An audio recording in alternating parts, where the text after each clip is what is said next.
ഉള്ളിനെ free ആവുക എന്നുള്ളതാണ്. പലരും ഉള്ളിൽ ഇങ്ങനെ കടിച്ചു പിടിച്ച് ദേഷ്യം ഇല്ല,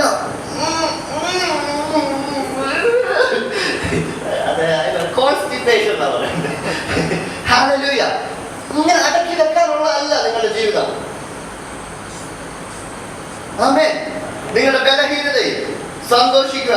നിങ്ങൾക്ക് ധൈര്യം ഉണ്ടെങ്കിൽ അത് തന്നെ മാറിപ്പോകും. ഞാൻ ചോദിക്കട്ടെ, നിങ്ങൾ ഇവിടെ വന്നു, ഇവിടെ എന്റെ ദേവസ്മാർ വിളിച്ചു പറഞ്ഞു കരവടി, തുള്ളിച്ചാട്, വെളുതെ നടക്കും. അന്നത് ചെയ്തു നടന്നു. പക്ഷെ ഇപ്പൊ അത് ചെയ്യാൻ വയ്യ, കാരണം അതൊക്കെ ഉണ്ട്. ഇന്നിത് കേട്ടാ പറയും അയാൾ പറയാനായിട്ട് കേൾക്കുക. എന്തുണ്ടെന്ന് വെച്ചാൽ നമുക്കിപ്പോ അറിവായി, മണ്ടത്തരം വിശ്വസിക്കാൻ ധൈര്യമില്ല.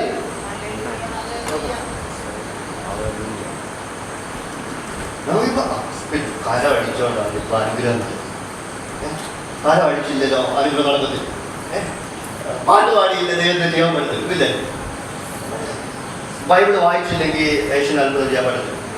യേശു അത് ചെയ്യരുത്. ചില മണ്ടത്തരത്തിലൂടെ ദൈവം അത് ചെയ്യരുത്. ദൈവം അങ്ങനെ.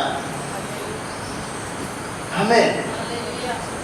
ഈ ലോകത്തുള്ള ഏതെങ്കിലും ഒരു വ്യക്തി പറയോ എരിയോ കോട്ടയ്ക്ക് ചുറ്റും 6 ദിവസം നടക്കുക, 7-ാം ദിവസം ഷൗട്ട് ചെയ്താൽ മതി താഴെ വീടുന്നു, ആരെങ്കിലും അവരൊരു ബാറ്ററി പ്ലാൻ കൊണ്ടുവരുമോ?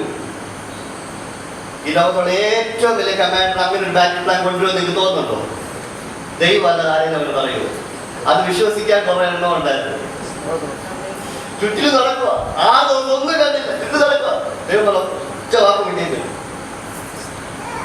നിങ്ങളുടെ വാക്ക്, നിങ്ങളുടെ നാവ് ഒരാഴ്ച മിണ്ടാ വെച്ചോണ്ട് നിങ്ങൾ എത്ര അനുഭവം നടന്നു.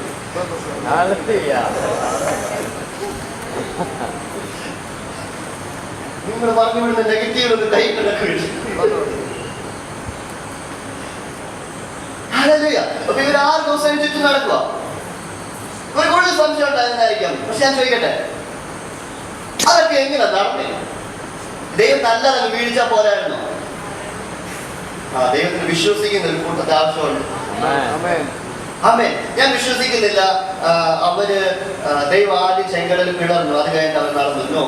അവർ കാല് വെച്ചപ്പോഴേ അത് മാറുന്നുള്ളൂ. അത് ദൈവത്തിന് എപ്പോഴും അങ്ങനെയാണ്. ദൈവം ഒരു കാര്യം പറയും, അതിന് റെസ്പോണ്ട് ചെയ്യുമ്പോഴാണ് അത്ഭുതം നടക്കുന്നത്. ഹല്ലേലൂയ. ഇന്ന് ഈ മെസ്സേജ് കേട്ട് ഈ മണ്ടത്തരം വിശ്വസിക്കുന്നവർക്കാരും കർത്താവിനെ സ്തോത്രം ചെയ്യുന്നത്. ഇതിനകത്ത് നിങ്ങളുടെ അഡിക്ഷനുകളുള്ള വിടുതലുണ്ട്. TV തല്ലി പൊട്ടിച്ചത് കൊണ്ടോ, മൊബൈൽ തല്ലി പൊട്ടിച്ചത് കൊണ്ടോ, ഭിത്തി കിട്ടിയിടിച്ചത് കൊണ്ടോ വിടുതലാവത്തില്ല.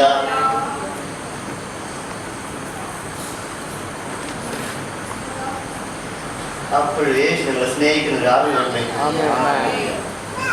ആമേൻ, അറിവുണ്ടെങ്കിൽ യേശു എന്നെ സ്നേഹിക്കുന്ന ആ ഒരു ബോധ്യം ഉള്ളിലുണ്ട്. നമ്മൾ പലപ്പോഴും യേശുവിനെ കാണുന്നത് എങ്ങനെയാണെന്ന് വെച്ചാൽ, ഞാൻ നല്ലതായിട്ട് ജീവിക്കണം, എന്നിട്ട് യേശുവിന്റെ മുമ്പിൽ ചെല്ലണം, അപ്പൊ യേശു എന്നെ അനുഗ്രഹിക്കും. അങ്ങനല്ല. പത്രോസ് ആയിരുന്ന അവസ്ഥയിൽ പത്രോസ് അനുഗ്രഹിച്ചു. അനുഗ്രഹം കണ്ടപ്പോൾ പത്രോസ് പറഞ്ഞു, കർത്താവ് ഞാൻ പാപിയായ മനുഷ്യൻ. ആദ്യം ഏതാ വന്നേ? അനുഗ്രഹം വന്നേ. പിന്നെ പത്രോസ് മാനസാന്തരപ്പെട്ടെ. അനുഗ്രഹം നിന്റെ മാനസാന്തരത്തിലോട് നയിക്കും. മനസ്സിലായില്ല? നിന്റെ അനുഗ്രഹം നിന്റെ മാനസാന്തരത്തിലോട് നയിക്കും. ചിലപ്പോൾ മനസ്സിലാക്കുന്നത് നമ്മള് ക്ലീൻ ആയിട്ട് വേണം കർത്താൻ ഒപ്പിച്ചല്ലേ. ക്ലീൻ ആയിട്ടല്ല കർത്താൻ ഒപ്പിച്ചല്ലേ. കർത്താൻ ഒപ്പിച്ചപ്പോഴാണ് ക്ലീൻ ആവുന്നത്. അതെ, കുളിക്കുമ്പോഴേ ശുദ്ധിയുള്ളവരാകുന്നേ. ശുദ്ധിയുള്ളവരായിട്ടല്ല കുളിക്കാണ്ടേ. മനസ്സിലായില്ലേ? ഹല്ലേലൂയ. നമ്മൾ യേശുവിനോട് അടുക്കുന്നവർ ഓരോന്നോരോന്ന് മാറുന്നത്. പക്ഷെ നമ്മൾ പലപ്പോഴും നമ്മുടെ ശ്രമത്തിൽ, നമ്മുടെ കഴിവിൽ നമ്മൾ ഓരോ നിർത്തിയിട്ട് ദൈവത്തിന് ചെല്ലാൻ നോക്കണം. അങ്ങനെ ചെല്ലണ്ട. അങ്ങനെ ചെല്ലാവുന്ന സ്ഥലമല്ല യേശു. ഞാൻ ചെറുപ്പം തൊട്ട് ഇതെല്ലാം അനുസരിക്കുന്നുണ്ട് നിങ്ങൾ പറയുന്നുണ്ടെങ്കിൽ ഞാൻ പറയാം, യേശു നിങ്ങൾ ഒരു കുറവേലും കണ്ടുപിടിച്ചിരിക്കും. എന്നാൽ എന്നെ കൊണ്ട് പറ്റുന്നില്ല കർത്താവേ എന്ന് പറഞ്ഞാൽ ആര് പറയും? ആര് സറണ്ടർ എന്ന് പറഞ്ഞാൽ അതാ. ആരങ്ങനെ സറണ്ടർ ചെയ്യോ അവനിലൂടെ യേശു വെളിപ്പെടുന്നത്. ക്രിസ്തീയ ജീവിതം നിങ്ങൾ ദൈവത്തിന് വേണ്ടി ജീവിക്കുക, അല്ല ദൈവം നിങ്ങളിലൂടെ ജീവിക്കുക. ആമേൻ. ഒരിക്കൽ കൂടി ഞാൻ പറയാം, ക്രിസ്തീയ ജീവിതം നിങ്ങൾ ദൈവത്തിന് വേണ്ടി ജീവിക്കുന്ന ഒരു ജീവിതമല്ല. അങ്ങനെ നിങ്ങൾ ജീവിച്ചാൽ വേറെ ആദ്യമൊന്നും പോകുന്നത്. അതിന് മുമ്പ് നിങ്ങൾ പറയും മടുത്തു എന്ന് പറയും. ഇന്ന് പലരും മടുത്തിരിക്കുന്നത് എന്തുകൊണ്ടെന്ന് വെച്ചാൽ അവർ ദൈവത്തിന് വേണ്ടി പലതും ചെയ്യാൻ ശ്രമിച്ചത് കൊണ്ട്. എന്നാൽ ദൈവം നിങ്ങളോട് ചെയ്യാൻ നിങ്ങൾ അനുവദിച്ചാൽ നിങ്ങളുടെ ജീവിതം നിങ്ങളുടെ അനുഗ്രഹം ഇതായിരിക്കത്തില്ല. നിങ്ങളുടെ വിടുതൽ കർത്താവ് നിങ്ങളുടെ ഉള്ളിലൂടെ തുടങ്ങുന്നത്. നിങ്ങളുടെ ചിന്താഗതി ആദ്യം കർത്താവ് മാറ്റുന്നത്. ഹല്ലേലൂയ. യേശുവിനെ സ്നേഹിക്കുന്നുവെന്ന് രുചിച്ചറിയണം.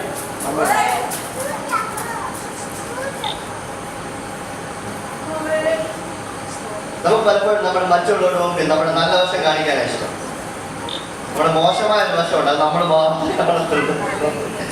മറ്റുള്ളവരുടെ മുമ്പിൽ നമ്മുടെ നല്ല വശം കാണിക്കുന്നു. അപ്പോൾ അവർ നമ്മളെ സ്നേഹിച്ചാലും നമുക്കറിയാം നമുക്ക് ആ സ്നേഹം ഫീൽ ആവത്തില്ല. കാരണം എന്താ? നമുക്കറിയാം ഇത് നമ്മൾ വേറൊരു വ്യക്തി ഇങ്ങനെ പ്രൊജക്ട് ചെയ്ത് വെച്ചിരിക്കും മറ്റുള്ളവരെ കാണിക്കാൻ. ഈ വൈകുന്നേരം കിടക്കാറാകുമ്പോഴാണ് അഭിനയിച്ച് മടുത്തു. ക്രിസ്തീയ അഭിനയം നല്ലതല്ല, ക്രിസ്തീയ ജീവിതം എന്നാണ്. ക്രിസ്തീയ ജീവിതം ഒരു അഭിനയമല്ല.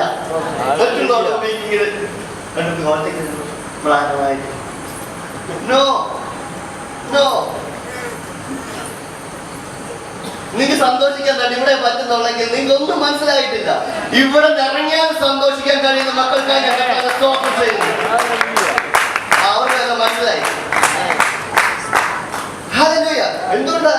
എന്തുകൊണ്ടാണ് ഒരു വ്യക്തിയെ ഇങ്ങനെ 10 വർഷമായി വന്നിട്ട് ഇപ്പോഴും ഉത്സാഹിപ്പിക്കാൻ, ഇപ്പോഴും ആരാധിക്കുക, തുള്ളിച്ചോട് അങ്ങനെ ചെയ്യും? എന്തുകൊണ്ടെന്ന് വെച്ചാൽ അവർക്ക് ഇതുവരെ മനസ്സിലായി, അവർക്ക് ഇതൊരു ചടങ്ങാണ്.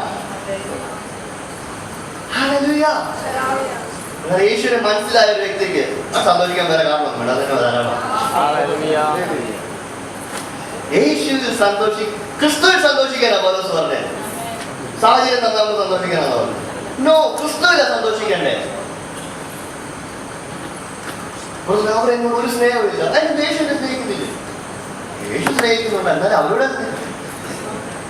ഞാൻ പറഞ്ഞു മനുഷ്യരുടെ സ്നേഹം നോക്കിയിരുന്നാൽ അവർ നിങ്ങളെ നിരാശപ്പെടും. മനുഷ്യർ നിങ്ങളെ നിരാശപ്പെടുന്നത് ഉറപ്പായിട്ടുള്ള കാര്യമാണ്. ഒരു ദിവസം പോഷന്റെ പാട് അടുത്ത ദിവസം പറയും പൂജിക്കാൻ പറയും. അതുകൊണ്ട് മനുഷ്യരുടെ ഇതിന് ചെവി കൊടുക്കുക. അവർ നിങ്ങൾ ഒരു ദിവസം ഉയർന്ന ഒരു ദിവസം താഴും. നിങ്ങൾ ഒരു ദിവസം അവരനുസരിച്ച് നിങ്ങൾ താഴെ പോവുകയും ചെയ്യും.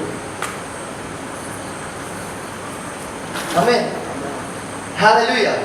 സോ നിങ്ങൾക്കിപ്പം ദേഷ്യം ഉണ്ടെങ്കിൽ, ഞാൻ ദേഷ്യം മാത്രം ഇങ്ങനെ എടുത്ത് പറയാം, നിങ്ങൾ തെറ്റിദ്ധരിക്കില്ല, വേറെ അഡിക്ഷൻ എന്തോലും ആയിക്കോട്ടെ, ദേഷ്യം ഉണ്ടെങ്കിൽ തീർച്ചയായിട്ടും ദേഷ്യത്തിനായി ഞാൻ എന്റെ ബലഹീനതകൾ പ്രശംസികൾ 2 കൊരിന്ത്യർ 12:9 മുതൽ. ഓക്കെ, ഒരാളെടുത്താൽ ബാക്കിയെല്ലാം ഇങ്ങോട്ട് നോക്കും. നിങ്ങൾക്ക് ദേഷ്യം ഉണ്ടെങ്കിൽ നിങ്ങൾ ചെയ്യേണ്ടത് അങ്ങനെയുള്ള സാഹചര്യങ്ങളെ ഒഴിവാക്കുകയോ അങ്ങനെയുള്ള വ്യക്തികളെ കാണാതിരിക്കുകയോ ചെയ്യുകയല്ല. കാരണം അങ്ങനെ നിങ്ങൾ ഉള്ളിൽ അടക്കി വെച്ചാൽ ഒരു ദിവസം ഇതെല്ലാം ഒരു വോൾക്കാനോ പൊട്ടിത്തെറിക്കുന്ന പോലെ തെറിക്കും. അതെ, ഇതിങ്ങനെ ഉള്ളിൽ ഒതുക്കി ഇങ്ങനെ വെക്കരുത്. യേശുവിനെ നിങ്ങളോട് ജീവിക്കാൻ അനുവദിക്കുക. ഇപ്പൊ വായിക്കാം 2 കൊരിന്ത്യർ 12:9. അവൻ എന്നോട് എന്റെ കൃപ നിനക്ക് മതി, എന്റെ ശക്തി ബലഹീനതയിൽ തികഞ്ഞു വരുന്നു എന്ന് പറഞ്ഞു. ആകയാൽ ക്രിസ്തുവിന്റെ ശക്തി എന്റെ മേൽ ആവസിക്കേണ്ടതിന് ഞാൻ അതിസന്തോഷത്തോടെ എന്റെ ബലഹീനതയിൽ പ്രശംസിക്കും. നല്ല വാക്യല്ലേ, കേൾക്കാൻ നല്ല രസം. അതിസന്തോഷത്തോടെ എന്റെ ബലഹീനതകളിൽ പ്രശംസിക്കും. ഓക്കെ, നിങ്ങളുടെ ബലഹീനത എന്തുവായി അത് നിങ്ങൾ സന്തോഷിക്കാമോ? ഒരു വെളിപാടുള്ളവനെ സന്തോഷിക്കാൻ പറ്റത്തുള്ളൂ. ഒരു വെളിപാടുള്ളവനെ സന്തോഷിക്കാൻ കഴിയത്തുള്ളൂ.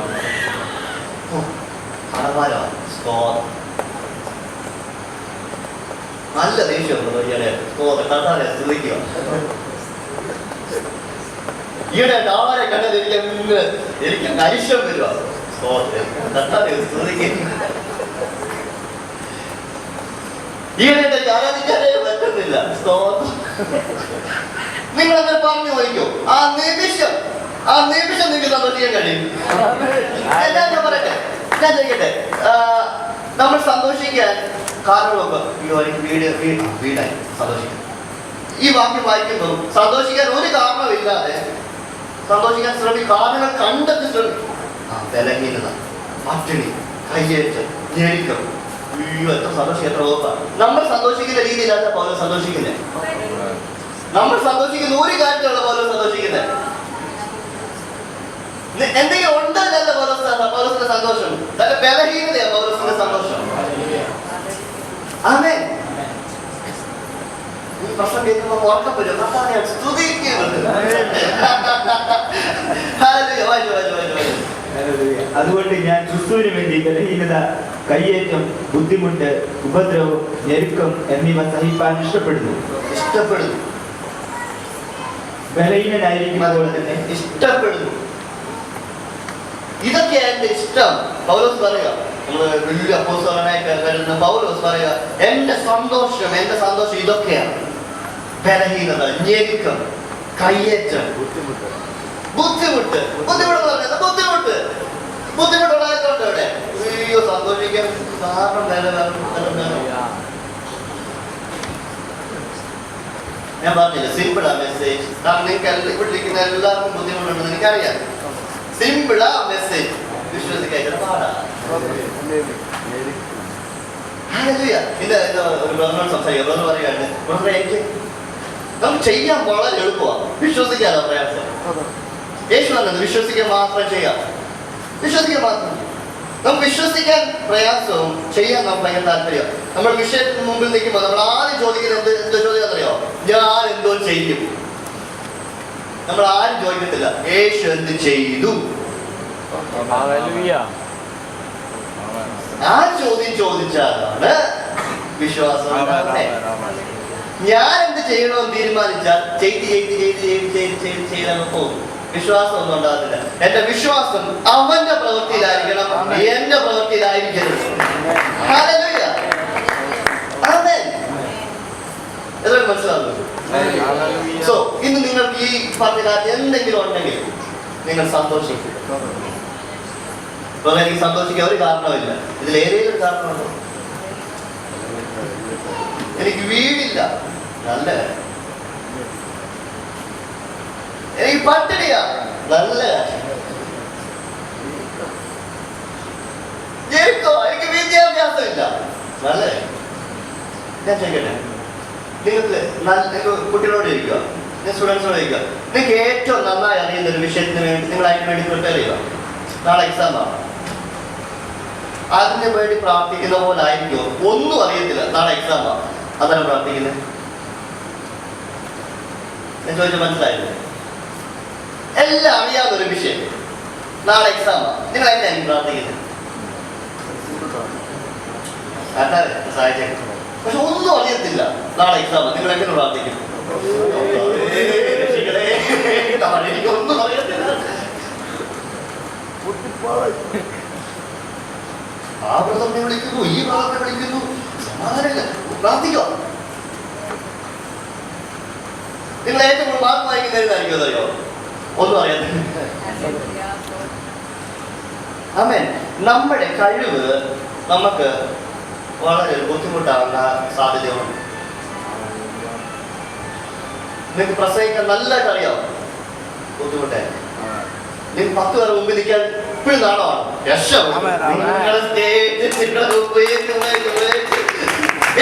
എനിക്ക് നിൽക്കാതെ ഭയങ്കര പേടിയാണ്, ഇപ്പോൾ ഒരു പേടിയില്ല. അമ്മേ ഹല്ലേലൂയ. എനിക്ക് നല്ലതായിട്ട് പാടാൻ അറിയാം. പറഞ്ഞു ദേവാസിങ്ങനെ പറഞ്ഞു കേട്ടിട്ടുണ്ട്, അദ്ദേഹത്തിന് ബാറിൽ ഇങ്ങനെ പാടുമായിരുന്നു, നല്ല പാട്ടുകാരനായിരുന്നു. അപ്പം കഥ കണ്ടപ്പോൾ കഥ പറഞ്ഞു, നീ പാടണ്ട. ദേവാസൻ പറഞ്ഞു, എനിക്ക് നല്ലതായിട്ട് പാടാൻ അറിയാം, ഞാൻ നല്ലതായിട്ട് പത്താനായിട്ട് പാടും. കഥ പറഞ്ഞു, നീ ഇവിടെ പാടണ്ട. അങ്ങനെ കുറേ വർഷങ്ങൾ കഴിഞ്ഞ് കഥ ഈ വ്യക്തി പറഞ്ഞു, ഞാൻ ഈ പാടുന്നില്ല. ഇനി നിനക്ക് പാടാം. അത്രയും നാട് ഇയാളുടെ കഴിവ് ഇങ്ങനെ നിൽക്കും, പക്ഷേ എപ്പോഴാണ് പറഞ്ഞത് എനിക്ക് പറ്റത്, എനിക്ക് വേണ്ട. നിന്റെ കഴിവല്ല, യേശുവിന്റെ കൃപ കഴിവിൽ വെളിപ്പെടുമ്പോഴാണ് കർത്താവ് പ്രയോജനമുള്ളതായിട്ട്. ആമേൻ. നിനക്ക് ചെയ്യാൻ പറ്റുന്ന കാര്യം ചെയ്യുന്നതിന് കർത്താവിന്റെ സഹായത്തില്ല. ചെയ്യാൻ പറ്റാത്ത ചില കാര്യങ്ങളുണ്ട്. യേശു പറഞ്ഞു, എന്നെ കൂടാതെ നിങ്ങൾക്ക് ഒന്നും ചെയ്യാൻ കഴിയത്തില്ല. അതിൻ്റെ അർത്ഥം ഒന്നും എന്ന് പറഞ്ഞാൽ അതിൻ്റെ അർത്ഥം അപ്പൊ ഞാൻ പല കേൾക്കുന്നത് നിങ്ങൾ സ്വയമല്ലേ ചെയ്യാം, കർത്താനെ കൂടാതെ നമുക്ക് ചെയ്യാം. പക്ഷേ യേശു ആഗ്രഹിക്കുന്നു. നമ്മൾ പലത് യേശുവിനെ കൂടാതെ ചെയ്യുന്നുണ്ട്. തൃപ്തി എന്ന് പറഞ്ഞ സാധനമുണ്ടോ? തൃപ്തി യേശുവിനെ കൂട്ടി ചെയ്യുമ്പോഴാണ് ചെയ്യുന്നു. എന്ത് ചെയ്താലും യേശുവിന്റെ കൃപ വെച്ചോ ചെയ്തു നോക്കി, യേശുവിനെ ആശ്രയിച്ചോ ചെയ്തു നോക്കി, ഒന്ന് പ്രാർത്ഥിച്ചൊന്ന് ചെയ്തു നോക്കി, നല്ല തൃപ്തി. ഹല്ലേലൂയ. യേശു ഇല്ലാതെ ചെയ്ത് നോക്കിയേ മടുക്കും. ചെയ്ത് ശുശ്രൂഷ പരിചയം കൊണ്ട് ചെയ്യല്ലോ, ചെയ്യാം. പക്ഷെ ചെയ്ത് കുറെ കഴിയുമ്പോൾ അങ്ങ് മടുക്കും. എന്നാൽ അവന്റെ കൃപയിൽ ആശ്രയിച്ച് ആ സന്തോഷത്തിൽ ചെയ്യുമ്പോൾ നല്ല രസമാണ്. ഹല്ലേലൂയ. ആമേൻ. ഹല്ലേലൂയ. സോ നിങ്ങളുടെ ബലഹീനതയിൽ സന്തോഷിക്കും. നിങ്ങളുടെ ബലഹീനതയിൽ സന്തോഷിക്കുക. ഇന്നുകൊണ്ട് മറ്റുള്ളവരെക്കാൾ ഭയങ്കര ദേഷ്യപ്പെട്ട കർത്താവിനെ സ്തുതിക്കുന്നു. അങ്ങനെ നമ്മൾ പറയാം. ഞാൻ പറയാം, നിങ്ങളുടെ വിടുതൽ ഇങ്ങനെ വരും. നാളുകളായിട്ട് നിങ്ങൾ നടത്താൻ പറ്റാത്ത അഡിക്ഷൻ ആയിരിക്കും. നാളുകളായിട്ട് നിങ്ങൾ മറ്റുള്ളവരോട് പോലും പറയാൻ ധൈര്യമില്ലായിരിക്കും. ഞാൻ അവരോട് പറഞ്ഞാൽ അവർ എന്നെ പറ്റി എന്ത് വിചാരിക്കും എന്ന് പറയുന്ന അഡിക്ഷൻ ആയിരിക്കും. യേശുവിനോട് പോലും പറയാൻ ധൈര്യമില്ലായിരിക്കും. നിങ്ങളിങ്ങനെ മറന്നു പോയി നിങ്ങൾ ആ വിടുതൽ കാണും. പാപം ചെയ്യാൻ ലൈസൻസ് അറിഞ്ഞല്ല, ലൈസൻസ് ഇല്ലാതാണ് നിങ്ങൾക്ക് പാപം ചെയ്യാണ്ടിരിക്കുന്നത്, അതായിക്കോട്ടെ. പക്ഷേ നിങ്ങൾ അതിൽ കർത്താവിനെ സ്തുതിച്ച ആ അഡിക്ഷൻ, ആ ബലഹീനതയിൽ തന്നെ അവന്റെ ശക്തി തികഞ്ഞു വരിക തന്നെ ചെയ്യും. ദൈവത്തിന്റെ കൃപ ഏറ്റവും അധികം ഇപ്പൊ എവിടെ നിങ്ങളുടെ ജീവിതം കാണണോ? നിങ്ങളുടെ ബലഹീനത എല്ലാം ഒന്ന് അവിടെ.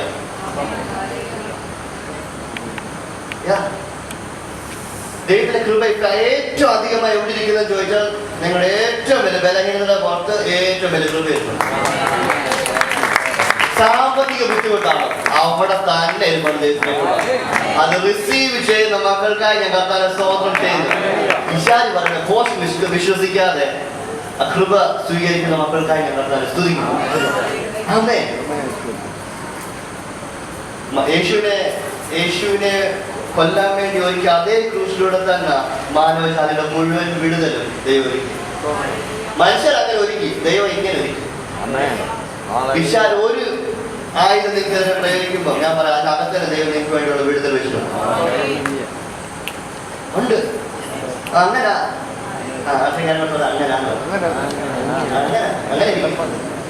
അവസാനം നിങ്ങൾ അനുഗ്രഹിച്ച് അവസാനം നിങ്ങൾ പറയും, അയ്യോ ഇന്ന് അഡീഷൻ ഉണ്ടായിരുന്നല്ലോ, അത് എപ്പോഴാണ് മാറിപ്പോയി. അങ്ങനെ ആയിരിക്കും നിങ്ങളുടെ മാറ്റം. നിങ്ങളുടെ ബലഹീനത നിങ്ങളിൽ നിന്ന് മാറിപ്പോ, നിങ്ങൾ അറിയത്ത് പോലും അതുപോലെ നിങ്ങളുടെ ഉള്ളിൽ നിന്ന് മാറിപ്പോകും. ആമേൻ. അഭിനയിക്കേണ്ടി വരത്തില്ല. ഞാൻ അതാ പറഞ്ഞു, അഭിനയിക്കേണ്ടി വരത്തില്ല. സന്തോഷം അഭിനയിക്കേണ്ടി വരത്തില്ല. ഉള്ളിൽ നിന്ന് യഥാർത്ഥ സമാധാനം, ഉള്ളിൽ നിന്ന് യഥാർത്ഥ സന്തോഷം, യഥാർത്ഥ വീടുകൾ കണ്ട് ഇവിടെ ഹൃദയത്തിൽ മോഹം